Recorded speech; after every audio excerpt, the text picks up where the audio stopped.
দুপুরে বেঁচে যাওয়া ভাত দিয়ে কিন্তু খুব সুন্দর সন্ধ্যাবেলার মশলা ধোসা তৈরি করলাম। খেতে কিন্তু অসাধারণ হয়েছে। তো ভাত বেঁচে গিয়েছিল 1 বাটির মতো, তবে আমি মেজারমেন্ট কাপে মেপে নেব। 1 কাপ ফুল ভাত নিলাম,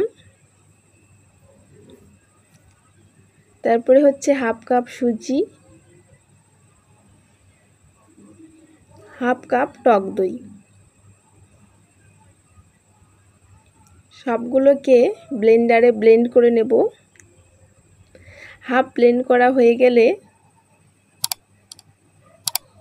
এর মধ্যে জল মেশাবো 1/2 কাপের একটু কম।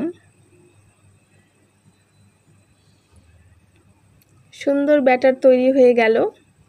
জল মিশিয়ে কিন্তু আবারও ব্লেন্ডারে ব্লেন্ড করে এই ব্যাটারটা তৈরি হয়ে গেছে।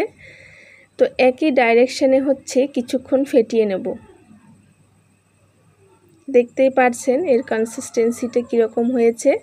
এবার ঢাকনা দিয়ে ঢেকে সাইডে রাখবো, রেখে আলুর মশলাটা রেডি করব।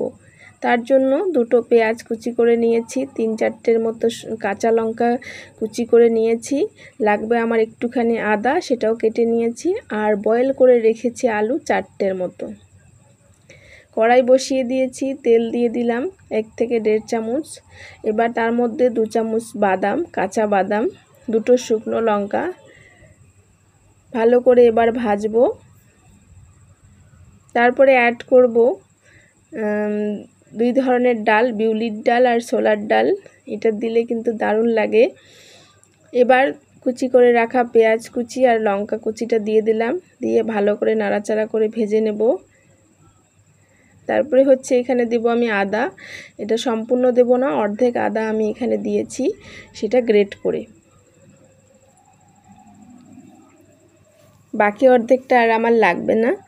এবার ভালো করে এটাকে ভাজা ভাজা করব। তার মধ্যে অ্যাড করতে হবে কারি পাতা।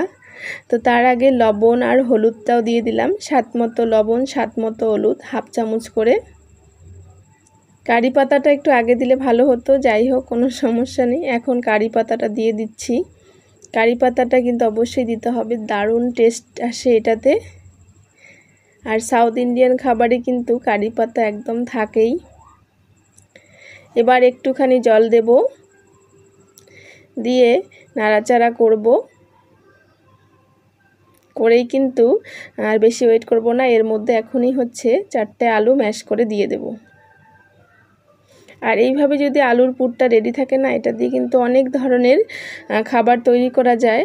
তো আমি ওই জন্য বেশি করে একটু পুরটাও তৈরি করে নিয়েছি। এটা দিয়ে আমি পরবর্তীতে আরও একটা সুন্দর খাবার বানাবো, পরে আপনাদের সঙ্গে শেয়ার করব। তো ব্যাস, পুর রেডি হয়ে গেছে। এবার হচ্ছে আমার বাদামের চাটনি বানাবো। তার জন্য বাদাম বলতে নারকেল আর বাদামের চাটনি হবে, কারণ ধোসার মধ্যে হচ্ছে এই নারকেলের চাটনিটা খেতে দারুণ মজা লাগে।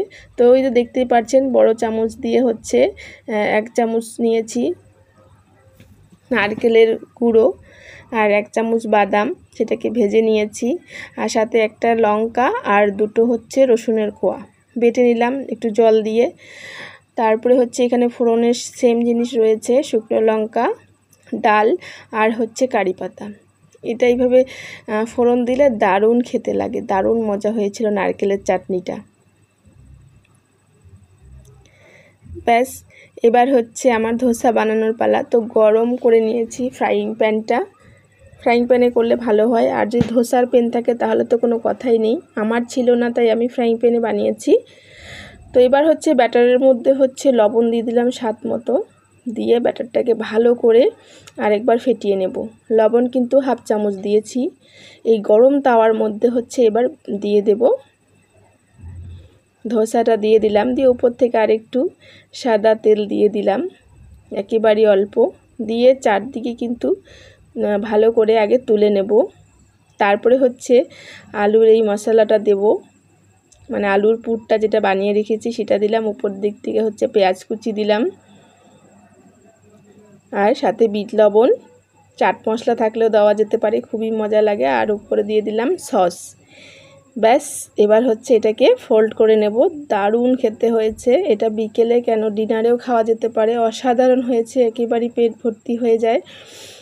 আমার ছেলে তো এটা 2-3টা খেয়ে নিয়েছে। তো একে একই অনেক কটা বানিয়ে নিয়েছি। তো আরেকবার দেখিয়ে দিচ্ছি। তাওয়াটা কিন্তু খুবই হিট রেখেছি। তারপরে যেটা করতে হয়, একটু তেল দিয়ে একটু জলের ছিটা দিয়ে তারপরে মুছে দিতে হয়, দিয়ে তারপরে এইভাবে ব্যাটারটা ফেলে দিতে হয়। একই ডাইরেকশনে করতে হয়, কিন্তু উল্টো করলেই কিন্তু জিনিসটা নষ্ট হয়ে যাবে। ব্যাস হয়ে গেছে, এটাও হয়ে গেল। সেম প্রসেসে যেমন করে আগেরটা বানিয়েছি সেম সেইভাবেই বানালাম। এই তো হয়ে গেল, অসাধারণ হয়েছে। রেসিপিটা যদি ভালো লাগে আপনারা কিন্তু একবার ট্রাই করতে পারেন, সত্যি অনেক মজা হয়েছিল। এটা যদি ডিনারে খাওয়া যায় না তাও কিন্তু চলবে, অনেক পেট ভরে যায়।